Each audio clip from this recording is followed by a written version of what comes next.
When someone who thrives on control begins to sense that you're slipping beyond their influence, that the grip they once had on your emotions, your choices, your sense of self, is loosening, they don't simply walk away. No. They shift. They morph into something far more dangerous, more manipulative, and more deceptive than before. Because for them, control isn't just a habit, it's an addiction. And losing that power over you feels like a death sentence to their ego. So rather than disappearing, they recalibrate. What they launch next isn't just manipulation in its usual form, it's a twisted, slow-burning kind of psychological warfare, expertly wrapped in false tenderness and strategic displays of vulnerability. They'll cry. They'll confess. They'll apologize, reminisce, romanticize, and even self-blame, not because they've changed, but because they want to disarm you. Carl Jung spent years studying the disturbing undercurrents of human behavior and exposed something haunting about these moments.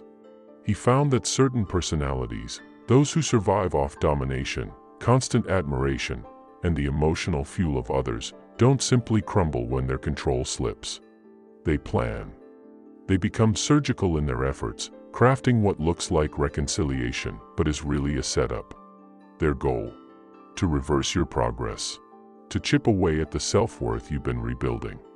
To shake your certainty. To rewire your reality just enough to make you question whether you ever escaped at all.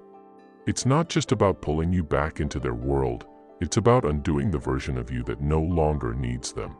Because that version threatens everything they stand on. This isn't about love. It's not about regret. It's about a final, desperate attempt to drag you back into the mental prison you bled to escape. Only this time, the chains are softer, silkier, and far more convincing. Before this quiet devastation takes root, there's a slow, nearly invisible war waged on a psychological level, one that burns low and steady, almost undetectable at first.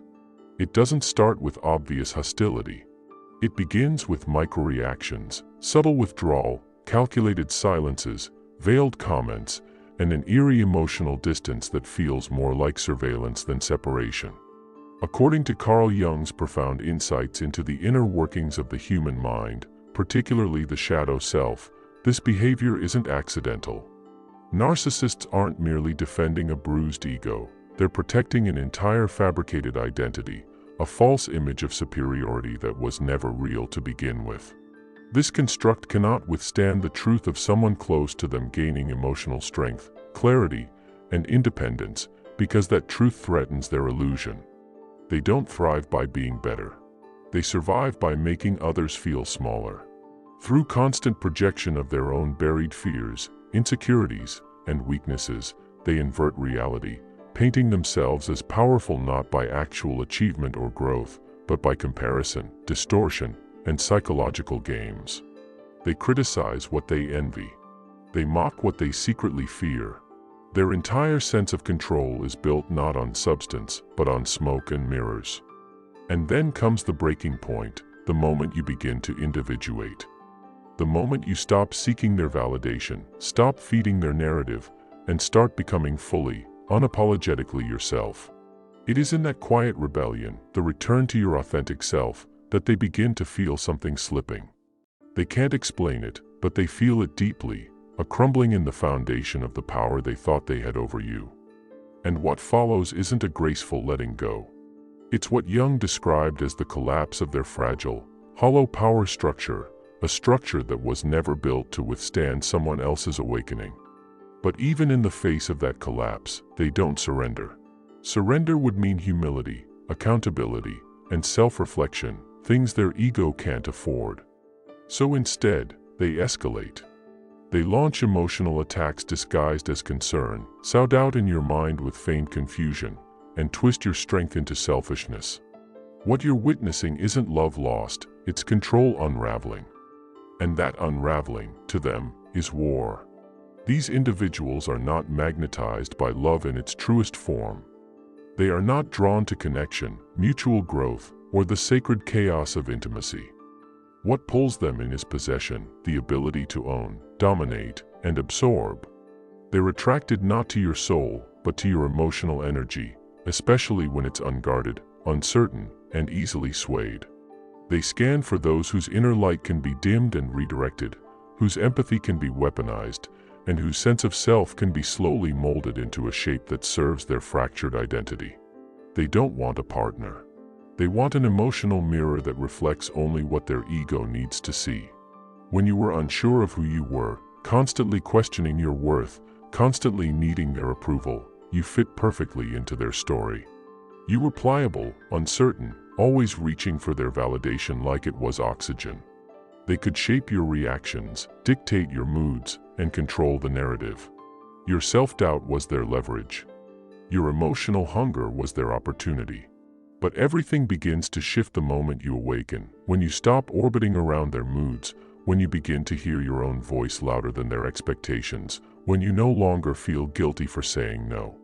When your self-trust strengthens, when your boundaries become steel rather than suggestion, when your identity is no longer dependent on their permission, you disrupt the system they've carefully constructed. You become unpredictable, uncontrollable, unavailable to the manipulation that once worked like magic. And that makes you dangerous, not to the real you, but to the illusion they tried to keep you trapped inside. Because the moment you step out of their shadow, you expose how fragile their control truly was. And for someone who survives by feeding on others, your freedom becomes their greatest threat. That's the moment they reach for something far more insidious than anything they've used before. It's not loud. It's not obvious. It's a quiet, venomous tactic designed to make you turn against yourself. Carl Jung called it a psychic inversion, a deeply unsettling reversal where the very things that once made you vulnerable are no longer the target. Now, they come after your growth. They no longer attack your flaws, because your flaws no longer serve them. They aim straight for the strength you've cultivated. Your newfound assertiveness, hard-won through pain and self-reflection, is rebranded as aggression. Your healthy boundaries, carved out through countless moments of emotional exhaustion, are twisted into selfishness. Your healing, the very thing that saved you, is painted as emotional detachment or coldness. But it's all a lie, a carefully calculated performance designed not to describe you, but to destabilize you. They don't say these things because they're true. They say them because the new version of you no longer plays by their rules. And that threatens the illusion they've built around their control. According to Jung, this isn't simple criticism. It's psychological sabotage masked as concern. It's not feedback, it's disassembly. It's a surgical strike meant to weaken your self-belief just enough for them to crawl back into your mind. They aim to shatter the confidence you've rebuilt, pixel by pixel, until you begin to wonder if your growth was ever real, if your change was ever genuine, or if you really have become too harsh, too distant, too different. That's the game. Not to defeat you with force, but to convince you to defeat yourself. If they can make you doubt your transformation, if they can redefine your progress as dysfunction, then they don't need chains. Your own uncertainty becomes the prison. And in that confusion, they find their way back in, not because they're powerful, but because they made you forget that you are. But when their attempts to twist your growth into guilt don't break you, when you refuse to apologize for becoming stronger, more grounded, more self-defined, they reach for something even more manipulative, nostalgia. But this isn't nostalgia born of love. It's a weapon dressed as warmth, a calculated illusion wrapped in tender memories. Suddenly, they begin to speak of the past, conjuring up selective fragments of who you used to be, not because they miss you, but because they miss controlling you. They'll whisper things like, "You used to be softer," or "Things were better before you changed." It sounds sentimental, but it's not. It's psychological bait.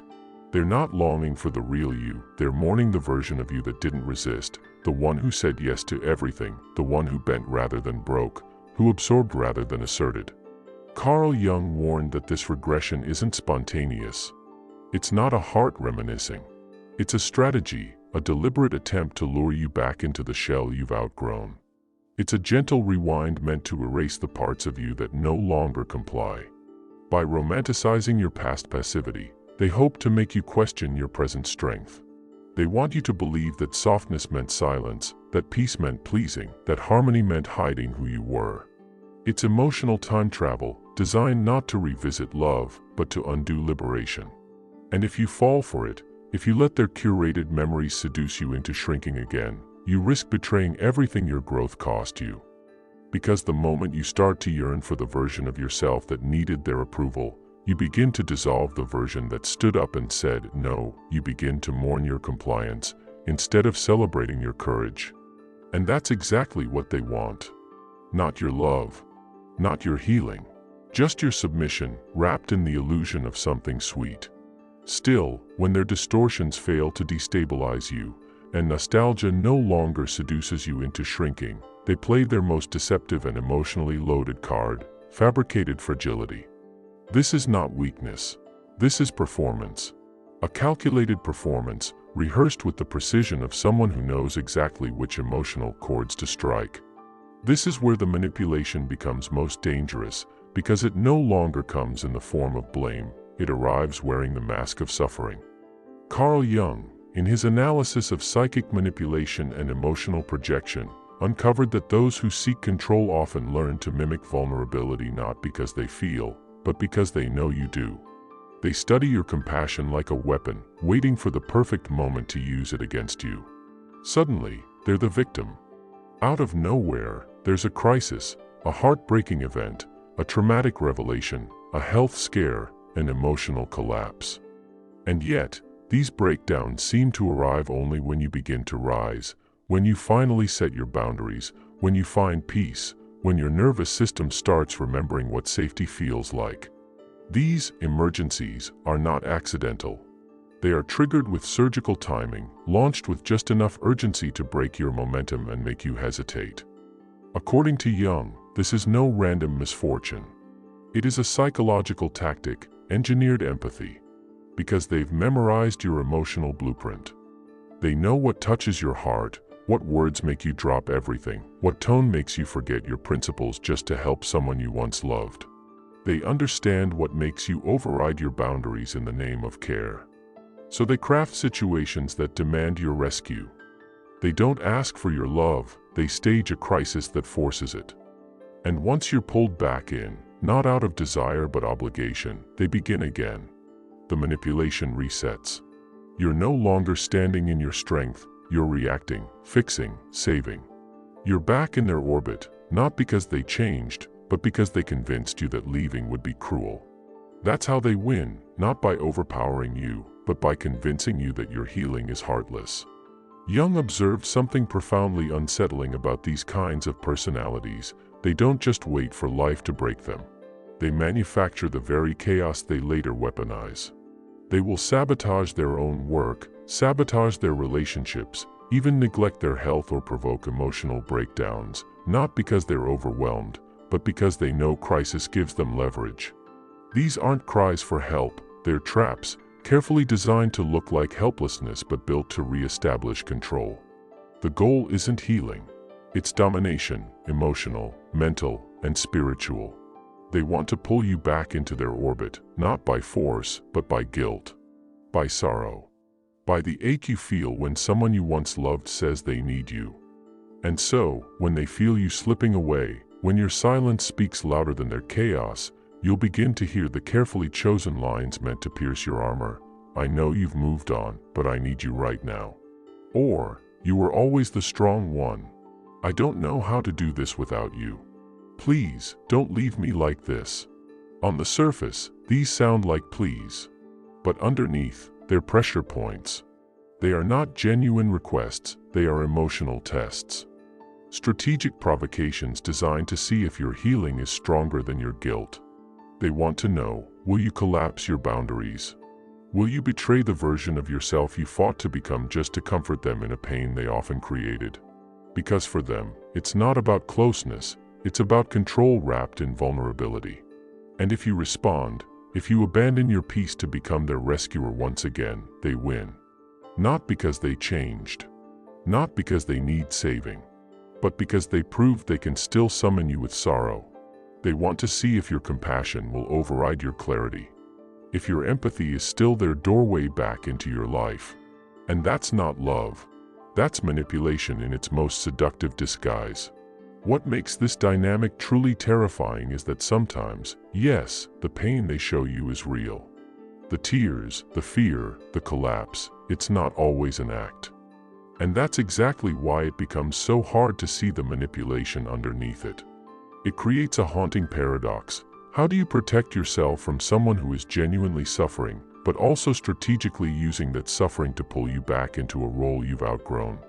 As Carl Jung warned, it's not always the truth of their pain that's manipulative, it's the timing of how and why they share it.